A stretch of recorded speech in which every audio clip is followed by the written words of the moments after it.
T'as tout essayé pour gérer ton anxiété. T'as essayé de la méditation, t'as essayé de la thérapie, du sport, de l'alimentation. Mais une partie de toi, ou tout toi, reste crispé, tendu, en alerte. Tu te dis ça va aller mieux. Et pourquoi tu te sens encore en survie alors? Et si je te dis que c'est pas ta faute? Et si je te dis que personne ne t'a réellement expliqué ce qu'était l'anxiété? Dans cet épisode, je vais t'expliquer ce que la plupart des approches oublient. C'est que l'anxiété n'est pas juste dans la tête, elle est dans ton système nerveux. Et l'anxiété chronique, c'est pas un bug, c'est pas une preuve que tu es trop fragile. C'est juste un état de survie prolongé et on t'a pas appris comment t'en sortir. Jusqu'à aujourd'hui peut-être. Alors bienvenue ici. C'est quoi l'anxiété? L'anxiété, c'est pas juste je suis stressée. Le stress, c'est une réaction ponctuelle face à, à quelque chose qui nous stresse. Un événement qui nous stresse. Je passe mon examen, je stresse. L'anxiété, c'est quand le corps, il reste bloqué dans un mode de protection, même quand la menace n'est plus là. D'accord? T'as pas d'examen, tu es tout le temps stressé, comme si tu allais passer l'examen, alors que t'as pas d'examen. Ok? C'est vraiment un je suis bloqué dans un état de survie. Et ce qui est très dur, c'est que cette menace, elle n'est pas toujours visible. Parce que ça peut être n'importe quoi. Ça peut être une relation instable, un passé qui n'est pas digéré la plupart du temps, peu importe de quel passé il s'agit. Souvent l'enfance, un environnement qui est imprévisible, un système nerveux dérégulé depuis longtemps, dû à tout ça. Ton cerveau interprète chaque silence, chaque regard, chaque retard comme un danger. Tout est un danger pour ton système nerveux.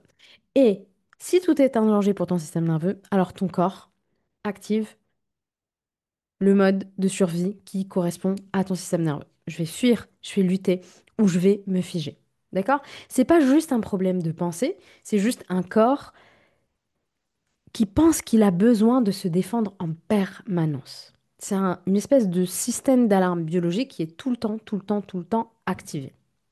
Et ton système nerveux, il est conçu pour te protéger. Et normalement, il est censé activer l'alerte quand il y a un danger. Mais le problème, c'est qu'il pense qu'il y a toujours un danger. D'accord? C'est qu'il est bloqué sur ce danger. C'est que ce danger, il est mémorisé. Et même s'il fait partie du passé, le cerveau, il fait pas bien la différence entre là, tout de suite, tout va bien, mais dans le passé, j'ai connu quelque chose. Donc, en gros, t'es en 2025, t'es dans ta chambre, tout se passe bien, mais le problème, c'est que ton corps croit que tu es encore en 2005, dans ta chambre d'ado, où il y avait plein de tensions à la maison et à l'école. Et c'est pas que tu es trop sensible, tu es en mode protection. Tu n'es pas en mode réparation. D'accord? Et tu ne peux pas être calme si tu n'es pas en mode réparation. Et qu'est-ce que ça crée en toi d'être dans la survie? La survie, c'est pas juste être anxieux, c'est vraiment quelque chose de très profond, c'est un état neurologique et qui a des conséquences. Tu digères mal, tu dors mal, tu as des maladies, tu as des tensions dans ton corps, tu as, peut-être des maladies auto-immunes, tu as besoin de tout contrôler ou sinon tu t'effondres, tu sais pas lâcher prise, tu sais pas respirer, tu ne supportes pas les imprévus, la moindre petite émotion va te faire exploser, le moindre petit mail normal de ton boss va te mettre dans des états pas possibles. L'hypervigilance. Euh, Tu vas être tout le temps en hyper, ok? Et cet état-là de survie devient parfois familier, d'accord? Alors que le calme, lui, il devient menaçant. Hélas, le contraire se passe, ok? Et même si tu n'arrives pas à le rationaliser, eh ben, c'est comme ça que ça se passe. Et peut-être que tu as honte de te sentir comme ça parce que tout va bien. Combien de personnes, de femmes j'ai accompagnées qui me disent ma vie va bien, j'ai un chéri qui va bien, on n'a pas de problème d'argent, on est en bonne santé, mes enfants sont parfaits, ma maison est parfaite, je voyage, etc. J'ai honte de me sentir comme ça. Et oui, je comprends. Aucun environnement extérieur ne peut t'apporter ce que ton corps n'a jamais appris à ressentir, la sécurité intérieure. Donc, même quand ton environnement extérieur il est parfait, si à l'intérieur de toi ça ne l'est pas, eh ben, il y a une dissonance et un combat. Ok? Et donc, l'état de survie, ça devient ton new normal en fait. Si ton système a été activé trop longtemps sans retour au calme, il va s'y habituer. Donc, ça va être sa normalité. Et tout ce qui va être en dehors de cet état de survie va être dangereux et menaçant pour lui. Le système nerveux, il est confortable dans ce qu'il connaît. Et s'il connaît que le chaos, eh ben alors il est confortable dans le chaos. Ok? Donc tu peux passer ta vie dans un corps en tension sans même savoir ce que c'est que la vraie détente, parce que tu sais pas ce que c'est. Et l'anxiété, c'est une espèce de fond sonore. Elle est là le matin, midi, soir, dans les bons moments, un peu partout. Et tu crois que c'est ta personnalité, tu crois que tu vas jamais y arriver. Alors qu'en réalité, ton système n'a jamais appris à redescendre, tu n'as jamais appris à te réguler, tu n'as jamais appris peut-être à te co-réguler avec un parent. Peut-être que tes parents avaient eux-mêmes, en général, c'est héréditaire, un système nerveux dérégulé, et ça se perpétue, ça se perpétue. Ok? Il y a personne qui t'a peut-être appris à revenir à toi. Il y a personne qui t'a montré comment on sort de la survie en sécurité.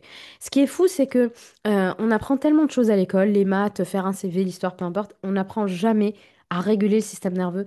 Et je sais pas si c'est une utopie de ma part de penser ça, mais je rêve d'un monde où on apprend aux enfants à réguler leur système nerveux parce que c'est la chose qui va leur être le plus utile dans la vie, sincèrement. Ok? Euh, Parce que sinon, on va penser, et la plupart des gens pensent qu'ils manquent de volonté. Ah, je procrastine, je manque de volonté, je suis pas assez, etc., etc.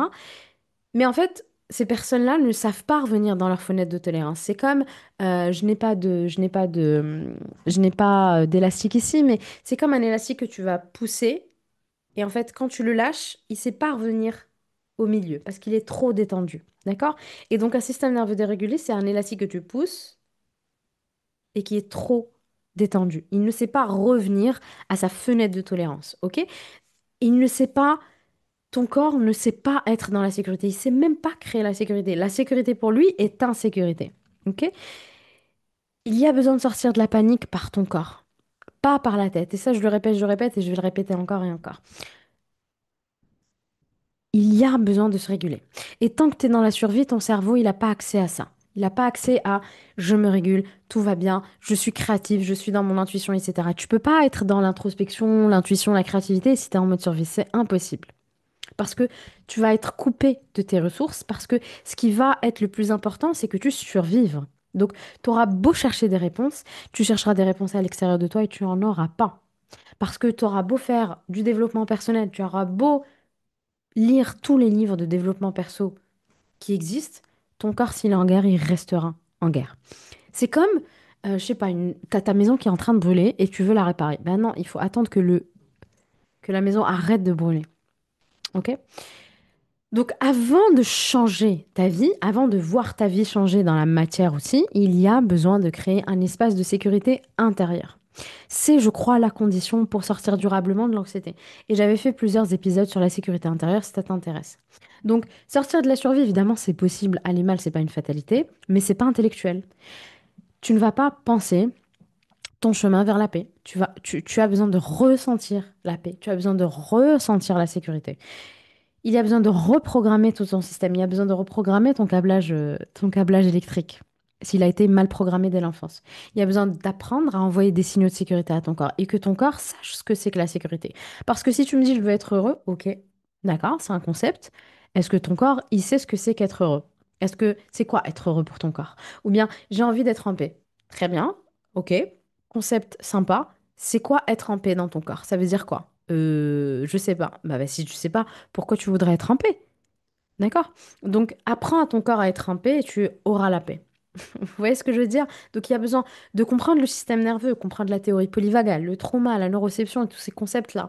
Il y aura besoin de pratiquer au quotidien des exercices de régulation, des exercices somatiques, EFT, respiration, peu importe. Il y a besoin de créer des rituels de sécurité dans ta vie, te reconnecter à toi en douceur, sans forcer, sans te brusquer. C'est pas un travail mental, c'est une rééducation physiologique et émotionnelle.